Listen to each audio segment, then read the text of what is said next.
Room one night, she's probably about 6 months old, and handed her over to me and said, she's yours now, you take care of her. And so I was getting up in the middle of the night, making bottles, you know, in the microwave, and so I was used to that, I guess, because I had younger siblings that I really was their primary caretaker. And my sisters will tell you to this day, they call me sister mom. Like, that's what they call me. And that wasn't easy, you know, that was really hard, because I really wasn't ever a kid. And so when I had my daughter, I just never felt love so much in my life. To be honest, like, I would have done anything for that little girl. And to this day, it's like that with all my kids. I had to change a lot of behaviors for her, you know? And so it wasn't hard, but it was probably a lot harder than a lot of kids, you know? Like, I'm worried about daycare, paying daycare every month, and these other kids are worried about what kind of purse they're gonna buy, you know? That was hard for me. When I came on campus, the hardest thing for me was adjusting culturally here. Did you guys drive in? And what was the first thing you guys noticed when you drove into Iowa City? The frat houses. Yeah. The frat houses? Okay, what else did you guys notice?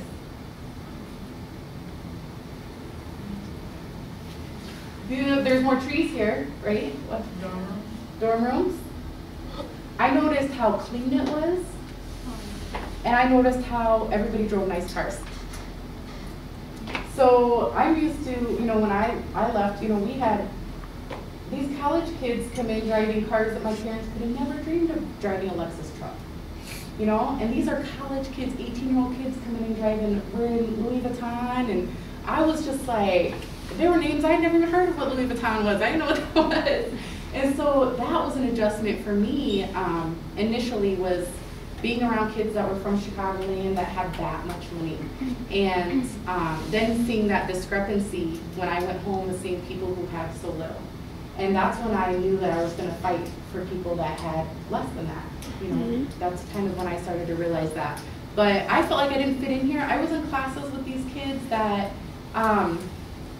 the type of racial stuff you hear, and it's not just here at Iowa, it's going to be anywhere. You hear a lot of comments. You know, I had professors that made comments. I argued with them up and down. They would be standing up here, and I got really angry when I was in college.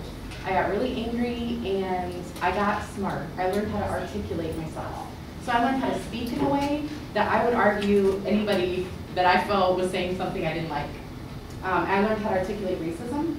I learned how to articulate oppression. I learned a lot about my own family's history, why my grandma was scared to speak Mama to us. I learned about her going to boarding schools, but I learned about the whole boarding school experience. I learned about the Relocation and Termination Acts of the 50s, why my grandma chose to move to Sioux City. You know, she had a nursing degree, why she couldn't get a job, and all she could do was work in the hospital as a maid, you know, when she had a nursing degree. So I was learning why these things were happening and how it made sense to my own family. And that was really healing. What are you doing? He does that every so often. There's a big light reflection in your glasses too. It was like bright red. Yeah, so that was what was probably the biggest transition for me. So by the time, you know, I would go back to Sioux City and I would get pulled over sometimes, because you know it happens a lot there.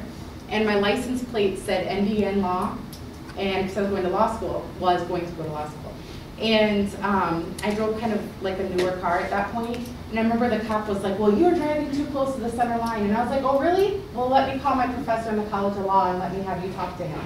And I called him on the phone and I handed it over to the police officer. And being able to argue like that with a police officer, where when I was younger, I would have been scared. I would have just, you know, taken the ticket or let him harass me or talk to me however he wanted.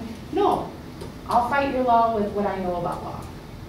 And that was kind of the take I had on it. So that's kind of where I was a little bit angry, and then I overcame that, and then got into the, you know, more of a helping profession. I wasn't quite as angry anymore after college was over.